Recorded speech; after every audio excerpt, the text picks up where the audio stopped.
Pacific, 1 p.m. Eastern, 6 p.m. GMT. We're broadcasting at davidrovics.com/quarantine on the Facebook pages of Popular Resistance and Cebu Community Radio, as well as via my channels on YouTube, Periscope, Twitch, VK, and LinkedIn. You can find all these discussions archived on my YouTube channel in the Discussions with David playlist and in podcast form if you look for This Week with David Rovics on any podcasting platform or go to davidrovics.com. Today's guest is one of a small group of people who I have seen fairly regularly over the years, despite the fact that we rarely see each other in the same place twice. When I first met Jack, he lived in Hong Kong. As we speak today, I believe he's in Ecuador. He was born Scottish and grew up on that island known to some as Great Britain. A very large part of his adult life has been spent traveling the world while working as an international recruiter for various colleges and universities. Jack has written under various pseudonyms for Socialist Action and other publications over the years. He has written 100 essays about the 100 countries he has traveled in, and they all contain wonderful insights into the societies he spent time in, sometimes a lot of time. I'm one of the few people who has had the opportunity to read any of those essays, since, as far as I know, they remain unpublished. Jack, welcome to my little live stream show. Buenos dias. Have you? Buenos dias. You're currently in Ecuador still, I believe, and I wonder if we could just start out with telling us about what's your impressions of the situation there. I know it's been one of the hot spots for the virus in South America. Yeah, I'm in Quito, Ecuador. It's the capital. It's not the worst hit city. The worst hit city is Guayaquil, which I hadn't even heard of before I moved here. But it's the biggest city in Ecuador. It's on the coast. There's about 3 million people there, and they've been hit very hard. That's where 90% of the cases are in Ecuador. And Ecuador is one of the worst hit countries in Latin America. From what I've heard from reliable sources, the death toll and the infection rate is much higher than the official figures because we don't have as much testing capabilities. For example, they look at statistics from how many people died during the first 4 months of last year compared to this year, and they reckon the death toll is maybe 10 times as high as the official figures. So Guayaquil's been hit very hard. And they think it's for a number of reasons. That's where the infections first started. It came from a family coming back from Spain, because there's hundreds of thousands of Ecuadorian immigrants in Spain. And it spread very quickly there. It's the first port of entry. Also, anecdotally, Guayaquileños, they're on the coast. They tend to take life less seriously. They're out and about. They don't listen to stay-at-home warnings. They were just kind of treating it as a holiday. So it kind of spread a lot quicker there. Quito, it's not been as badly hit. People seem to be respecting the stay-at-home guidelines from the government. We have a 2 p.m. curfew, so we're only allowed out from 7 a.m. to 2 p.m. And people respect that. If you need to leave in your car, you need to have what's it in English? Salvoconducto? Safe passage, a safe passage pass. Like if you have to deliver food or you work in the medical industry. They also have something called pico de placa here, which means it's to do with the first number on your number plate, your registration plate on your car. So if you're 1 and 2, you can go out on Monday, 3 and 4 on Tuesday, etc. So there's not much traffic, but people here seem to be respecting it, and we don't have too many cases in Quito. The rest of the country is different. It's very provincial, so the provincial governors tend to govern their province and don't always follow the government guidelines. Mm-hmm. And in Ecuador, there were huge protests going on just prior to the onset of the pandemic, not to mention in many other countries in the world like Chile, but you were there for those protests. And I wonder just what can you set the stage for the coming of the pandemic? What was going on there just before? That was, I think it was in October or November. It was called El Paro, the strike here. In some ways, it was good. It kind of prepared people because they had a military curfew then as well for about a week. So when it happened again now, people are like, oh, it's another one. We've done this before. So we kind of had some practice with staying at home, being sensible with food and going to the supermarket. the background on the strike, it was the IMF has come back into Ecuador and they imposed rules. They said, okay, you can have money, but you're going to do this, this, this, and this. And one of them was to abolish the the fuel subsidy. And a lot of indigenous people, I think it's about 25% indigenous in Ecuador. And they're the guys who grow all the food and deliver it to markets for us to eat. And they rely heavily on fuel subsidies. And obviously a lot of the middle classes, the people in the cities, had the attitude of, well, if you can afford to own a car, you can afford to pay extra for petrol, don't use your car as much. But it's not for people using their cars that's the problem. It's for workers who need it for their tractors, for their trucks to deliver food. So, and it's happened before. They brought down governments before. The indigenous people came in there, tens, hundreds of thousands, to Quito and just blocked it for 2 or 3 weeks. Wow. And it was really cool to see. They're very organized. I mean, they've been organizing themselves for hundreds of years. It seems like an amazing example of a protest, of a movement that just got what it was demanding, and doing it by what so many radicals around the world are always saying to people who say, oh, we have to have a petition, or we have to have a nice little protest and then go home afterwards, or whatever. And then, you know, some of us are always saying, no, we have to shut down business as usual and stop everything from running, you know, and that's what they're doing there when they come out of the woods. Yeah. And it was interesting to see, because I remember that when we had the presidential election 3 years ago, and the guy who at the time was kind of on the left, he's not that left, but he was left of the other guy. And obviously all the middle class, the elites, wanted the other guy to win. And the other guy, Lasso, he owned all the polling companies. So he was issuing, saying, look, I'm ahead in the polls, I'm going to win. And he didn't win. And then the kind of upper middle class came out to protest. And they stayed about 3 hours, a couple of hundred of them, and then went home. They have no, as soon as they got a bit peckish, they went home. They really understand the concept of protesting. People have often mentioned that the contrast between the crowds, depending on who's protesting in Venezuela. I've heard people often mention, like, if it's a pro-government rally, then it's people of all ages, and if it's a anti-government rally, there's no children, because they're all home with their nannies. Yeah, that's very true. One of the things, I mean, what you've been doing, I don't know, are you still working as a university recruiter? Is that, or was that not the situation now? I'm still in the same field. I work as a college counselor at the moment. I'm actually in a school and I advise students and help them with their applications to universities around the world. Before, I was a university recruiter for 4 years for a US university. But now I'm on the other side. One of the things you mentioned at some point that you were doing with this university in Quito, I believe it was helping the university to make more connections with academic departments at universities in Eastern Europe. And that, I think, is a fascinating project. And I didn't also realize, like, how many connections the university in Quito has with universities in the United States. And you mentioned, I don't know, perhaps a little jokingly, but I don't know, maybe not, about your decolonization of the university project. Can you talk a little about that? Yeah, sure. I'm actually wearing a hoodie from, the camera's reversed. Okay. From the University of Szeged in Eastern Hungary. They'll give me a hoodie.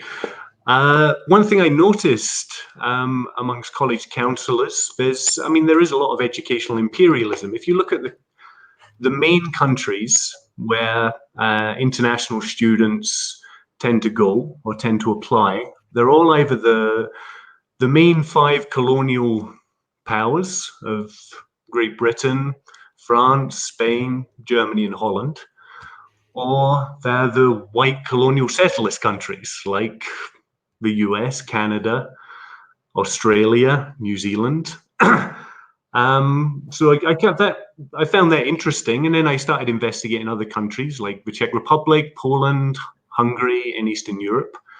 The education level is excellent. They have a history of, I mean, for example, one of the ones I work with is Charles University in Prague. It's one of the oldest in the world, from I think 1267. Einstein was a professor there. And they're also very affordable, and they're great places to live. So when I was looking at students applying to, let me give a generic name, State University of Oak, Nebraska, or whatever, for $25,000 a year. But then they could go and live in Prague. And on top of that, you have accommodation costs, living costs, which bring it up to 30, 35, 40,000 a year. And you can get probably a better education living somewhere like Prague or Budapest or Wrocław in Poland for 10,000 a year. And maybe get a part-time job as well. It just made no sense. It's just I think there's just the myth that these education systems, like in the US or the UK, are just better, but it's not true. It's not true. It's like a myth largely based on just a lot of advertising. It seems like Coke is better than Pepsi or something. Like it's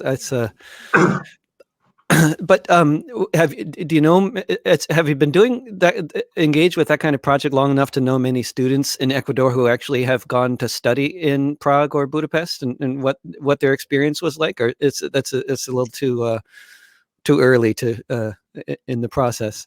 No, not at all. My first year I sent one Uh-huh. out of 50 students. The next year it was 10, and last year I think it was 15 or more. So I have students in Kaunas, Lithuania, which is where Sugihara from your song had his embassy.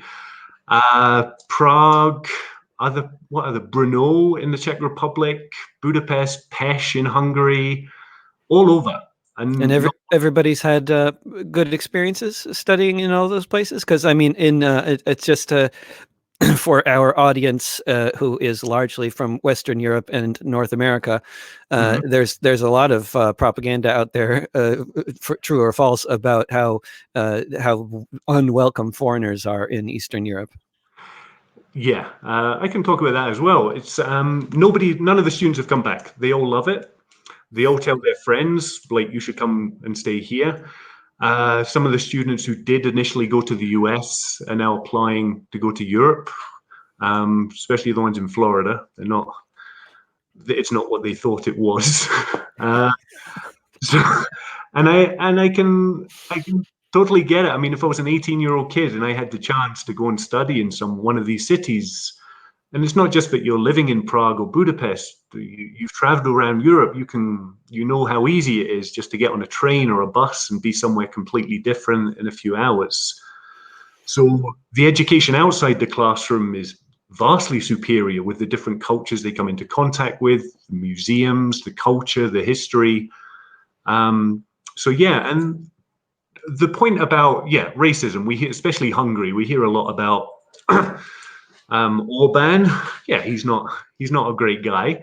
There's not many countries that have an agreeable president, as you know, or prime minister. But on the ground, culturally, from what I've spoken to students about this, and occasionally they'll get looks, especially if they're Afro-Caribbean or they obviously look foreign. They'll get maybe looked at because it's rare wherever they are.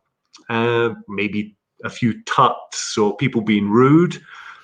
But there's certainly no chance of being shot by the police in Hungary, reaching for your wallet, or, I mean, that would just be, it wouldn't even enter the equation. It's ridiculous to even think of that. So yeah, they do have. Do the average cops in Hungary even carry guns? I don't know. I think they do. Because I mean, in many countries in Europe, that the cops on the street don't even have guns, and they only get the guns out when there's a gun crime in process, right, in progress, and then they get the big guns out. They don't mess around at that point. Yeah, it's not the first resort for someone jaywalking or selling cigarettes. No, I mean, they do carry guns in Hungary or Czech Republic, but no, I don't think I've ever seen a story of a policeman using his gun in Europe. It just doesn't happen. It's completely alien. So the students there are completely safe. one thing, I mean, not many people have heard of Ecuador. Ecuador kind of gets forgotten about in terms of everything. So when my students tell people they're from Ecuador, nobody knows where it is. So then they have to say it's next to Colombia, and then feel like, oh yeah, Pablo Escobar, and then they all get called Pablo. And it's not any kind of racist thing. It's just people don't have the connection. Like being Right. Latino doesn't exist in Europe. Well, being Latino, yeah, it's not really a category, right? In European, you're not from one of the more countries that we have a lot of people from, so it's not, yeah. It's more of a US thing. When they go there, they're just a guy with a Spanish name. Yeah, right. That's it. So, Right, interesting. You one of the places that like if you're hanging out in the sort of left-wing circles of the internet, there's a lot of people who have a lot of opinions about a lot of places, but one of those places that probably people have more opinions about that both from either worshipping or hating or everything in between, usually extreme opinions, is Belarus. And you've been to Belarus on a number of occasions, I believe, right? And currently it's been in the news because they're not locking down their society, and usually if Belarus gets in the news, it's for something that the government is doing that the West doesn't like, and of course the good things that happen there are never talked about because it's threatening to capitalism to think that they might be a relatively prosperous society that's not embracing the free market so much. But can you talk a bit about your experiences in Belarus and any reflections you have on what's going on there currently? yeah, I like Belarus. I had a good time there. I think a lot of the criticism comes from maybe the West doesn't understand that they don't want to be like us. They're happy being themselves, being Belarus, maybe being closer to Russia. Obviously, the West would like its markets because they're not what we'd call a free market economy, capitalist economy. But when I went there, I wasn't sure. If you watch YouTube videos, travel logs, and it's typically scaremongering. It's still run by the KGB. Everything's banned. So we went there, and I remember when we were in Minsk, and then we went to Brest, which is on the Polish border. There was a big battle there in the war. And we were just sitting there in the morning having a coffee and just watching the world go by. And me and my friend Alex, we weren't talking, and we were just observing. And then we kind of looked at each other and said, is this real? It was like the Truman Show. It just seemed too perfect. Like families out pushing their kids, people playing in the street. It was just really nice. I know. And now, if you're somewhere on holiday, it's very hard to get a real feel for the place, what the real problems are. But you can also have a good ideas, but just by looking around, you could tell there was no crime. Young kids, teenagers weren't particularly scary. You couldn't tell which class somebody was. If you walk around any city in the world or in the Western world, you could basically take a good guess at somebody's income or how well off they are. There was none of that. You couldn't. Everyone was well dressed, but not flashy. It seemed pretty egalitarian. There's a guy actually 2 blocks down the street from our place in Portland who is not somebody I've actually met yet. I'm sad to say, but but I see him around, and he dresses in a suit, and that he somehow keeps looking kind of pressed, but he lives in a tent 2 blocks away from here, and yeah, but that's very unusual. It's so much the case that you can generally tell the background of class situation of people, especially in places like the United States. From my experience, it's like obvious as soon as they open their mouth, actually, from their teeth, for one thing. Yeah. But that's one of the things that really struck me about going to Denmark. The first time I started spending time in Scandinavia is that's the only place that I really have spent a lot of time in that I could say you don't know the class background of most of the people that you run into. You wouldn't know if they're living in a what their situation is. But yeah, that's certainly not the case in most of the world, is it? Is that a cultural thing, do you think, in Scandinavia as well, where they have, I can't remember the word they have for it, where you don't want to be the tall poppy. You don't want to. It's very frowned Yeah, upon to brag about your income or be flashy. definitely. Definitely, but also for I mean that's definitely why the rich would not be generally driving around in sports cars or something. But even if they might have a collection of them or something, they're not going to be going around into the town with one. Mhm. But they but the poor, well, there just isn't much poverty really, and the anybody who is not doing so well, it's well, I mean, if somebody's homeless in Denmark, that means they're staying in a shelter. That doesn't mean they're actually on the streets. I mean, there's very, very few people actually on the streets. Mhm. So even using the term homeless. But one of the things you mentioned when you were in Belarus one time was even though the wages are relatively low, the expenses are also low, and this is something that rarely gets talked about. It seems like when they're trying to paint a picture in a country, they'll talk about like, oh, what's the income of the people? Oh, they're so low, they're so poor, but they're not really talking about the actual quality of life, which seems to be pretty high there. It's yeah. I mean, that's true everywhere. It's all about your disposable income. I mean, I think the disposable income for most people in the US is a negative number. It's Mm-hmm. just credit card debt just seems to go up every month. Belarus, yeah, I think the average wage was, I don't know, maybe $300 a month, but people's rent was maybe $50 a month, and you can eat for a couple of dollars a day. So it's wages. Uh, it's a false statistic. It doesn't really mean anything. It all depends on the cost of living and how much money you have over at the end of the month. For example, here in Quito, we have or Ecuador, we have very few homeless like you see in Skid Row in Los Angeles and places like that. You'll see the random guy who genuinely has nowhere to go, but there's not huge camps. Because Rafael Correa, when he came in, he introduced a minimum wage. I think it's approaching $400 a month. And obviously, you see that in the US, and that's going to get you nothing.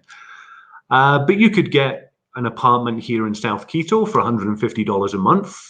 You could eat for $100 a month. You're not going to be rich, but you're going to be doing okay. You're going to be surviving. You won't be worrying about next month if you get a doctor's bill or something like that. So it's all relative. Yeah. I, there's so many people that I run into in Europe, which of course, as you know, where I spend most of my time when I'm traveling. But like people who have all kinds of opinions about what life must be like in the United States. Some of whom have actually been to the U.S., usually not outside of New York or San Francisco. Mhm. But then there's people like you who actually are very familiar with what it's like here, and as compared to other sort of what I don't know, capitalist countries or other whatever they want to call, whatever terms they're using these days to describe this ever-changing landscape that used to be called the West, but the countries that are the free market economies or whatever we want to call them. It's really as somebody from here who spends a lot of time outside of the country, it's really so stark to me, and I would consider myself to be an anarchist, but it is the difference between American capitalism and European capitalism is just really hard to overemphasize, even in Britain compared to the United States, which is probably the most backwards country in Western Europe, but in terms of their living standards and quality of life and government competency and stuff like that. But can you talk a little about that? Like, what are the contrasts that you've seen, and just anything that comes to mind? I don't have a particular question. I just I mean, I remember it makes me think of the first time I came to the US. I think it was 2008. That's where I met you, actually. Uh, and before that, all my impressions of the US, they come from television, from culture, from unfortunately the TV show I hate most in the world, which is Friends. Everyone thinks that's the US. Everyone's happy, loads of consumer goods, having a good time, eating in fancy restaurants. And when I came there, I was kind of blown away. I mean, even in Portland, in the center, it looks nice. You have shops, but 10 minutes outside, it's like a crumbling civilization. the infrastructure's in tatters. People's houses are in tatters. There's no public transportation system. And then if you look deeper, you find out people are one paycheck away from sleeping on the streets. I mean, I've got friends that even with health insurance, I think one of them, she had tonsillitis. She still had to pay like $2,000-3,000, and she had health insurance. I was trying to explain, no, you don't have health insurance because because that's how much you could pay. You could just go to any number of countries and just pay that much for the operation without health insurance. um, or even if your car breaks down and you have to pay $500, that's some people are screwed. They'll be recuperating that all year. So many people are living on the edge. There's so much fear that people have, and maybe that's why it's harder to organize, because they have so many problems coming at them from every direction. Or at least in Europe, and yet the UK has changed a lot in the last 30, 40 years. But most of Western Europe, there is a safety net. You can go to university for free. We have public healthcare. It's something we don't even think about. Even now, if I'm in a country which doesn't have health insurance, I won't be worried, because in my subconscious, it's if I get sick, I go to a hospital, they treat me, and that's it. I don't even think about that. And so people in Europe don't have to worry about basic things like that. And that's true in Ecuador too, in terms of hospital, if you need medical care. What's it like there? I mean, it is. They do have a free public healthcare system. It's not amazingly advanced like in Western Europe. It was introduced by Korea. It's fairly new, but you can go and see a doctor for free. Obviously, if you want something complicated like chemotherapy, and if you have the money, you should probably go private. But yeah, you can go and see if you're genuinely sick and you need to see a doctor. You don't have to put it off. You can see a doctor for free if you need to. And that was actually true. Our friend Saed Banura, one of many people we both know from Palestine. It's really quite striking that even under the occupation, even under Israeli occupation, they still had free medical care under their in that situation somehow or other. Yeah, but I mean, it amazes everybody in the world that the US does not have healthcare. It blows everyone away. Mm-hmm. Truly unbelievable. I mean, Ecuador, you can understand. It's a Latin American kind of developing country. We don't have the resources, and yet still, if you need to see a doctor, you can for free. Yeah. And the US, which is the richest country in history, doesn't have that most basic system. One of the more entertaining trips that you took in recent years that I'm aware of was you did what many serious football or soccer here, but football in the rest of the world fans do, and they travel to follow their favorite teams, and some people do that in a really pretty serious way, like our my longtime touring partner Attila the stockbroker will organize entire tours around where his local team Brighton Hove Albion is playing, and according on tours based on away games. But you did something that is for sort of what's the word? I don't know, for political reasons, really, in addition to economic, but especially for political reasons, basically impossible for the overwhelming majority of the team's fans to do.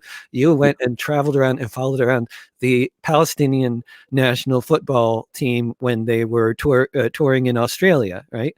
And can you just tell us a bit of the highlights of that experience? Yeah, that was a good trip. It was their first the first tournament that they'd ever qualified for. It's the AFC, the Asian Football Cup. It's basically like Euro 2020, where all the best teams in Europe play a tournament. There, it's the best teams in Asia. So you have to qualify for it. Palestine qualified by going through a mini tournament with some of the smaller teams. It was played in the Maldives, and they were complete underdogs, but they beat Philippines in the final to go through. And I thought, and before the competition started, I thought, yeah, if they qualify, I'll go. I didn't really expect them to do it, but they did, and I thought, well, I'd kind of agreed to myself that if they qualified, I'd go. So I booked myself a ticket, and I contacted a few people.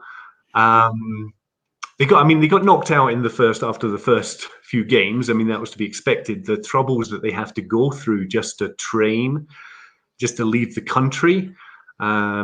Obviously, Israel decides whether they can go and practice. The Gaza players can go to the West Bank, or if they can actually leave. So it's an incredible achievement for them just to qualify. And they played 3 games in Australia. You've been to Australia, yeah? Mm-hmm. You've toured Australia. Yeah, a few times. Up in Newcastle, Uh-huh. North Sydney. Then one in Melbourne and one in Canberra, in the capital.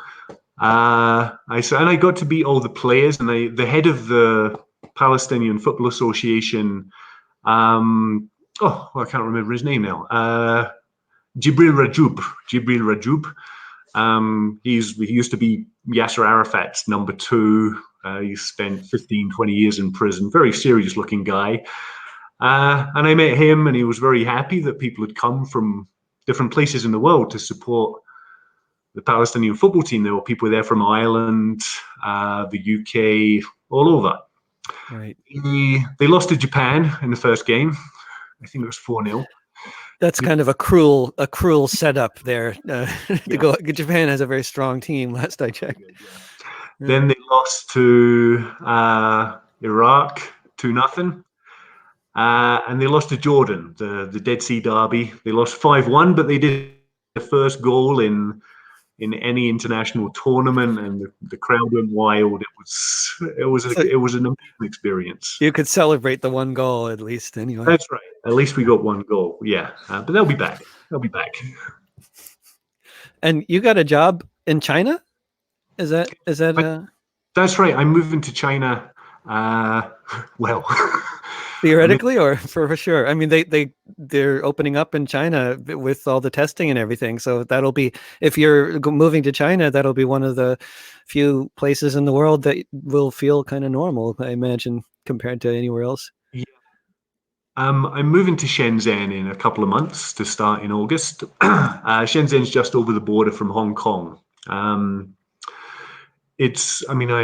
have to go through. So I probably have to spend 2 weeks quarantine in Hong Kong, and then maybe another 2 weeks quarantine in Shenzhen. Why? Because you're going to Hong Kong first, and you're not just switching flights there. Yeah, I mean, it is literally 30 minutes over the border. So the flights to Shenzhen direct cost, I don't know, $3,000-$4,000, whereas to $1,000. So then, just to save money on the flight, you go to Hong Kong, and then you quarantine there. Basically, you have to quarantine there. Yeah, okay. That's an interesting little logistical problem. I mean, it might change. It might be okay in a month or two. I don't know. But I mean, that's one of the reasons why Asian countries seem to be handling it. They have a lot less cases now. They seem to have been getting rid of the virus. The governments have set up guidelines. So they are following them. It's the same for everyone. It's not this city can follow the guidelines, but this city, it doesn't matter. People do respect it. They have a lot of experience. Even before this, when I left Hong Kong 4 years ago, they had the SARS outbreak in 2003. I wasn't there then. But for years afterwards, even until when I left, you still see 20%, 25% of people wear masks. They're very wary. If you cough on the metro, people will look at you and move away. So they've perfected social distancing and being careful. They still were disinfecting like shops, metro stations for years, even until I left. And so it's very easy for them to go back to that, to implement safety systems. Yeah. And what are you going to be doing in Shenzhen? Same job I'm doing now. I'm going to be a college counselor in a school in Shenzhen. Yeah. Yeah. And you lived for quite a while in Hong Kong, and one of the this is another one of those places, in at least in terms of like the left-wing corners of YouTube, and where people are having angry debates with each other. Belarus is one of those iconic things they have to argue about. The communists and the capitalists. But then Hong Kong is another one of those things where you have a very wide diversity of opinion internationally.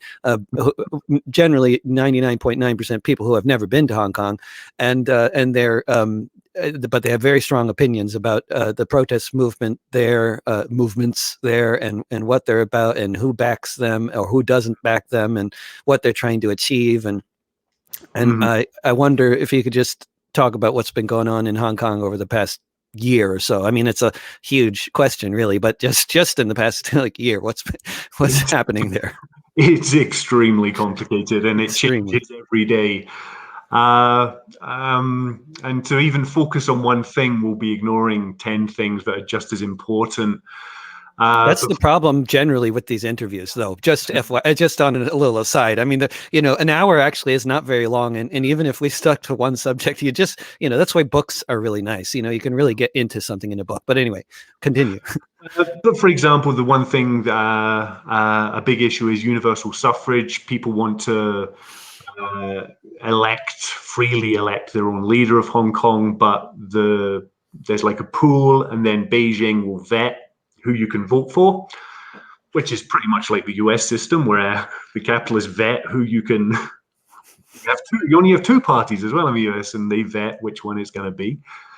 So there's been protests in that, but there's a lot of anger, not so much anger in Hong Kong, but there's a lot of desperation of the young people. I mean, accommodation is so expensive, and the accommodation is tiny.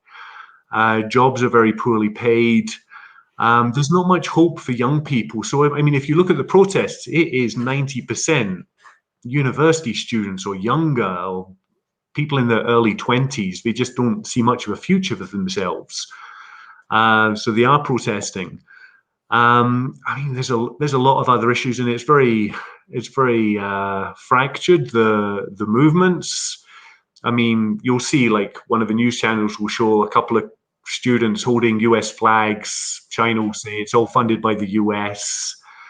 It is extremely complicated and extremely factionalized. And it's not a problem that can be solved within Hong Kong, because Hong Kong's, if China can do whatever it wants. So unless there's some kind of mass movement in China that changes things, then it's going to be nearly impossible for Hong Kong people to change anything themselves. Right. It's one of those many situations, isn't it? Like there is no local, national, or subnational, or whatever regional solution. It's the Palestine question. It always strikes me that way. Like, and also, like, well, I mean, to take any number of other situations, that Lebanon, the civil war in Syria, these are not they're not things that can be solved except by the great powers being involved, because they've already been involved, and that's how the situation got to be how it is because of historical great power involvement in the world. But Jack, in the past, in 2019, there were massive protests in so many different countries going on. It was like, I mean, it's hard to overstate how that the situation was in the fall of 2019 in Chile, in Lebanon, in Algeria, in Sudan. I mean, you just go down the list of continents and countries, and it was really quite something. And I don't know where it might have been heading, or where it is heading, or what's going to, how the pandemic and the response to it is going to interrupt or change all that, or amplify things in different ways. But did your travels take you to any other hot spots aside from Ecuador during that time? I don't think so. I think in November. I was in Europe, so I didn't really see any other protests around the world in 2019. Just the ones here when we were locked down for 3 months here in Quito. But I think what it showed me, I mean, the protests here started because of a fuel subsidy, something tiny. And like, I can't remember the name of your song about the Mohammed Bouazizi? No, Yeah, Tunisian fruit seller. yeah. And basically triggered the whole Arab Spring. You had half a continent in flames because of a police bribe. And it shows you that huge events can happen from something tiny that nobody could predict. And that's usually how you have all these experts predicting changes, but they're always wrong. It's usually something nobody ever predicts. And I think this is not a tiny thing. The coronavirus, the lockdown globally, it's quite a big thing, and it's Hmm. affected the whole world. So I'd be interested to see if there's any huge change that comes about from this, and specifically this time in the US, because the Yeah. US seems to be handling it specifically badly, Hmm. with no kind of infrastructure to deal with it. Hmm.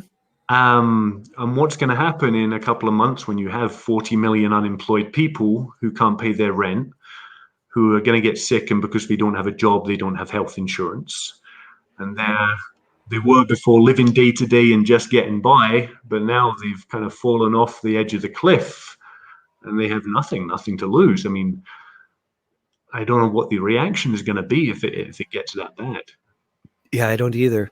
I mean, what you say about experts and left-wing intellectuals and people making predictions and generally being wrong. I mean, that's from my lived experience. That is so true. I've never known left-wing intellectuals to make any accurate predictions about anything really in terms of like things that happen. Like, I mean, of course, general predictions about, yes, there will be another mass movement, that kind of thing. Okay. But in terms of anything specific, it's usually, it's too unpredictable. Like, who knew that it was going to be Muhammad Bouazizi and the fruits and that particular cop in that particular situation, that particular town, that was going to be the thing that was going to set something off. I mean, what is going to be the match that sets off a prairie fire? Who knows? But this is obviously one of those situations where we can say something is going to happen. but Yeah, it's inevitable. Yeah. I mean, I know it's like, so given that your prediction is probably going to be wrong, you care to make any predictions? Let me see. I think Trump's going to win the next election in November. That's my one prediction. We have two sort of serial I mean, among other things, two serial harassers of women and rapists, basically running against each other. It's really quite, both white guys in their 70s, both hopelessly corrupted. Is quite, anyway. Continue. Trump's going to win. I'm pretty sure Trump's going to win. As for the world economy, I mean, like Naomi Klein wrote about the shock doctrine. I mean, there's people out there thinking how we can profit from this. We can do loads of stuff with this. The people, I mean, a lot of people are going to end up working from home permanently. I mean, that can. The thing with predictions is you always sound like a conspiracy theorist when things are going to happen. But there'll be people who look for advantages in every situation. I mean, if they think, well, if we can get people to work from home, well, we're going to save money on office space. We won't have to rent office space. It's going to be harder for people to organize. Obviously, people working in Amazon factories who are not being taken care of at all, and they're risking their lives every day. So Jeff Bezos can make an extra 50 billion. So he's obviously profiting from this. But yeah, I mean, during the last Great Depression, there was a really large movement of the unemployed, and the labor movement here grew massively. But of course, there was also a government that came to power that was sympathetic to the labor movement in 1932. But do you think, do you get, I mean, the thing is, of course, there's also a large neo-fascist movement here in the United States, as you know, but which, I mean, this is the thing that I guess, people endlessly wonder about at these sorts of precipice moments, where things tend to go towards extremes, one extreme or another, where, fascism or actual solidarity. But I mean, with Trump talking so much about a war with China, and I know you spend a lot of time over in that part of the world, is that something that is on the radar? Like, is that something that's a real fear for people? I don't think so. I don't think people are afraid of that, and I don't think that's going to happen. I mean, China needs the U.S. markets, and the U.S. needs the cheap manufacturing. So I don't think. I mean, they're friends. They need to stay friends. I mean, there's a lot of bluster. They'll talk a lot, and they're not going to change anything. I know most of my predictions have been negative. Yeah, and I think people said that kind of thing about Germany before they invaded England too.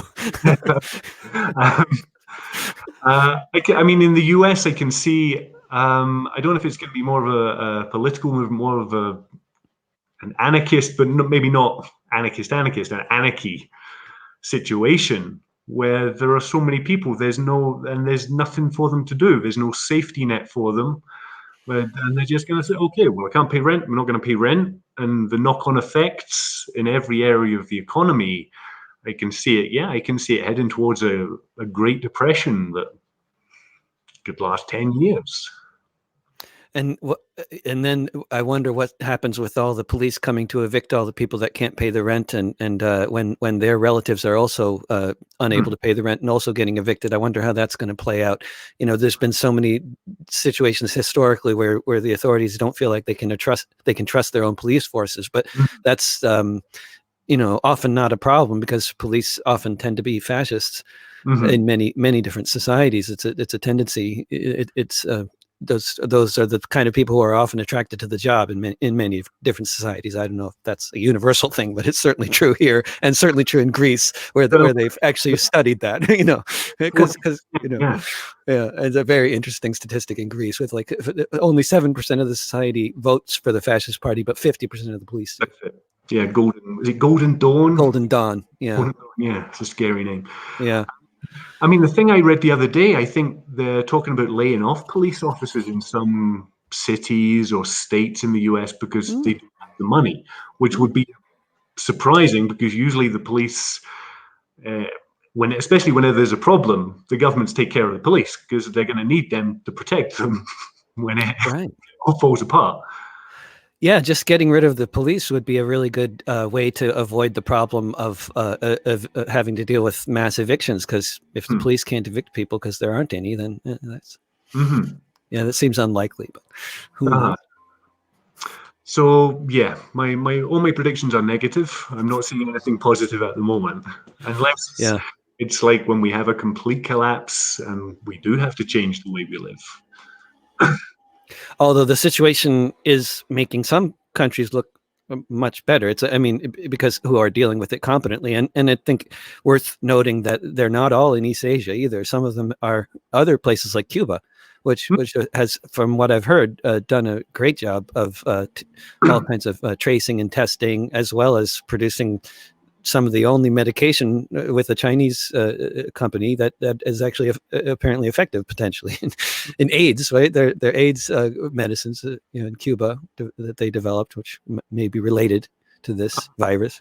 I think with Cuba, it's like they've had a history of 60 years now of just being on a constant war footing against problems, the embargo, invasion, terrorist acts. That every new problem, it's like, okay, how are we going to solve this one? It's like I remember, I think was it Katrina? I think it was from Hurricane Katrina. Was it 2006? 2005, and they offered to send help to New Orleans, and it was turned down.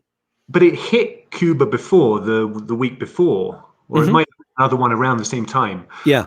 But I remember like the government mobilized. I think Fidel Castro was there with his combat fatigues on again, like he was fighting a war again. And I think they had there was one person died. Yeah. And it was, we can rebuild everything. We can't rebuild your lives. And people trusted the government.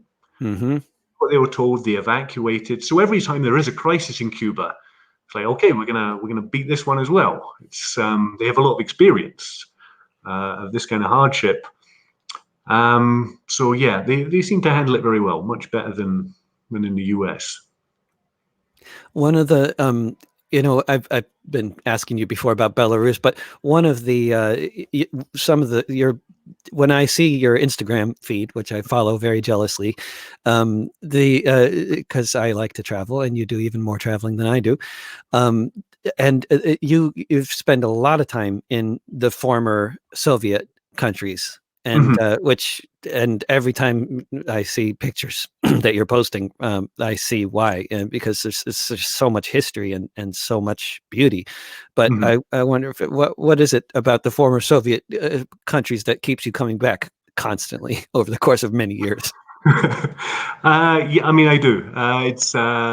There's something about it. I mean, it's like it's an ancient civilization. It's not really ancient, but it was a completely different civilization that existed only 30 years ago, and you can still see the relics of it. And it's just, to me, it's just fascinating. And it's interesting because you can still talk to people who lived, who grew up in that civilization, which was completely different. Now everything is very homogenous and generic. Going to one city, somebody's life in Warsaw or Kiev is very similar to someone growing up in Paris or then it was completely different, and it's fascinating to hear the stories. And it was, to me, good or bad, leaving aside good or bad or advantages, disadvantages, it was a society with a goal. At least it had a goal. There's, I don't know if you've seen the HBO series Chernobyl. No, not yet. I heard about it though. It's been talked about a lot. Yeah. And there's like a propaganda poster in it, and one of the episodes is actually called "The Happiness of All Mankind," which sounds very cheesy, very cliched propaganda.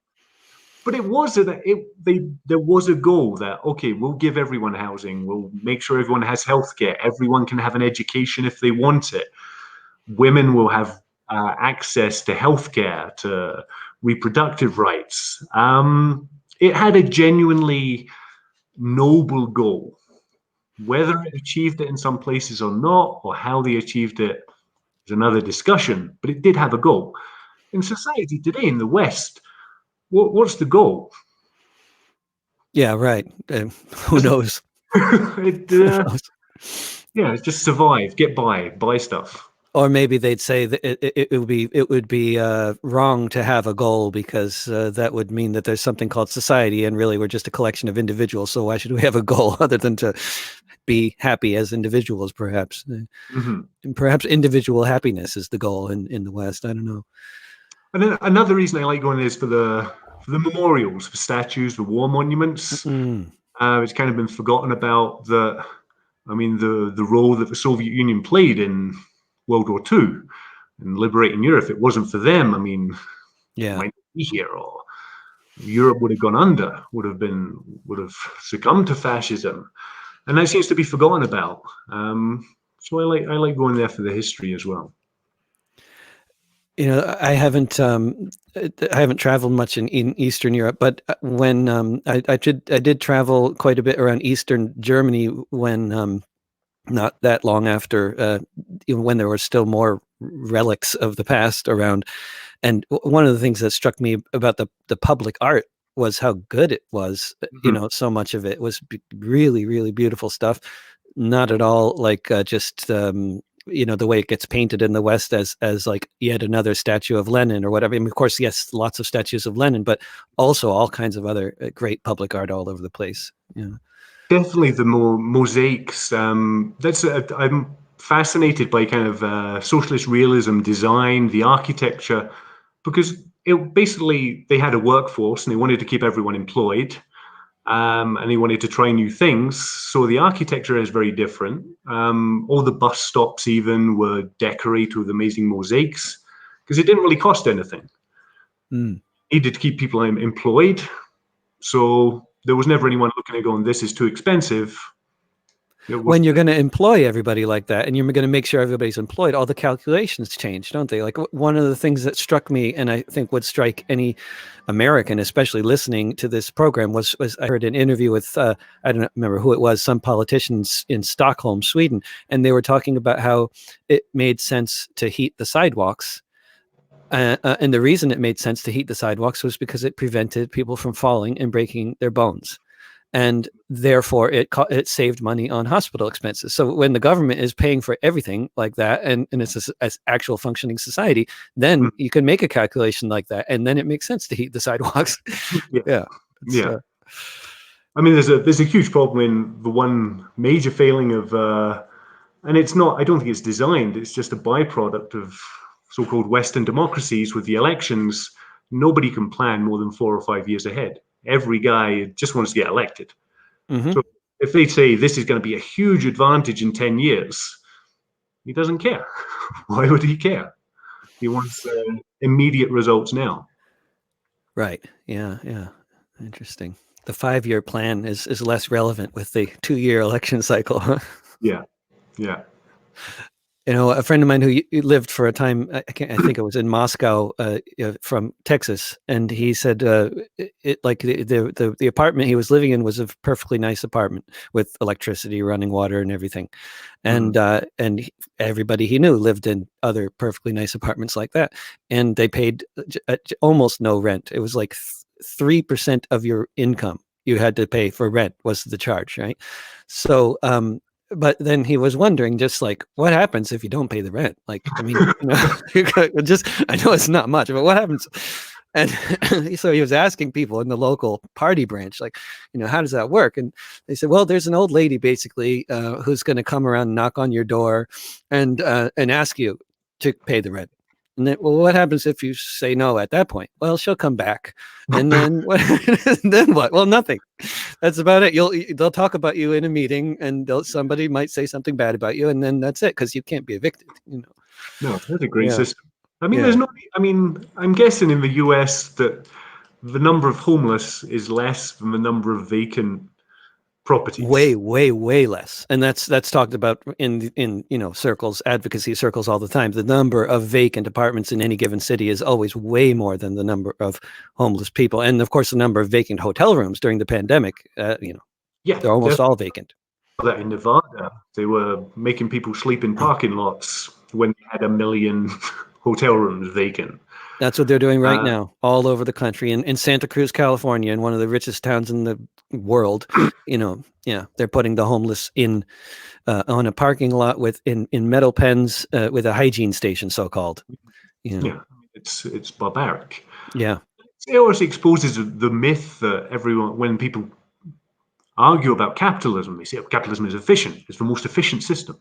It's not efficient to have people unemployed or 2 million people sleeping on the streets. It's not an efficient system. They're not making the most of these people. No. And it's not efficient for the people who want to be, for the rich either, right? I mean, and when you think of the efficiency of it in terms of like the public health disaster for everybody else, and the lower lifespan, even for the rich who live in a society where there's a public health disaster in every city all the time. Yeah. Yeah, I mean, this might show that up because I know more poor people are getting infected at the moment because of the jobs they have to do, and it's very hard to social distance if you're living in a small apartment with your entire family or other people. But it will affect. Rich people will see this is going to affect me as well. This does threaten me as well. When are you going to move to China? Do you know? Is that kind of on hold now, or is that planning in the planning phase? I'm hoping to fly there in July. Mm-hmm. I had my visa appointment, and then they closed the embassy the same day, so I'm going to have to do it electronically.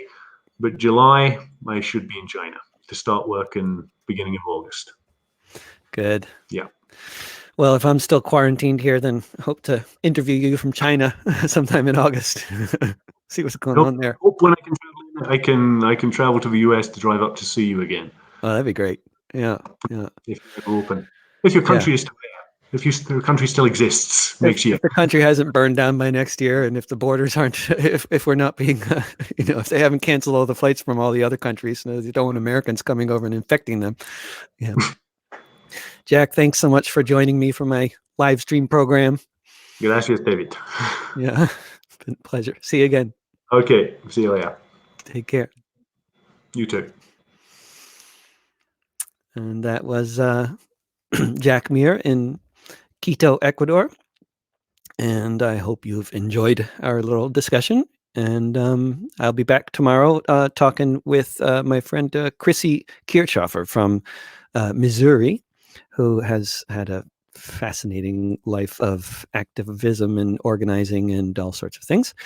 And you can find this archived on my YouTube channel under the Discussions with David playlist. And You can also look it up as in podcast form shortly if you go to look for This Week with David Rovics on any podcasting platform.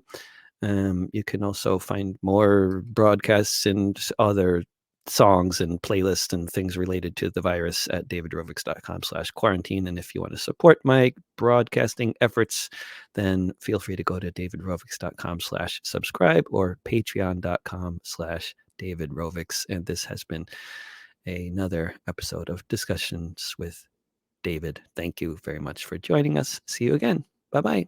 Don't pay the rent.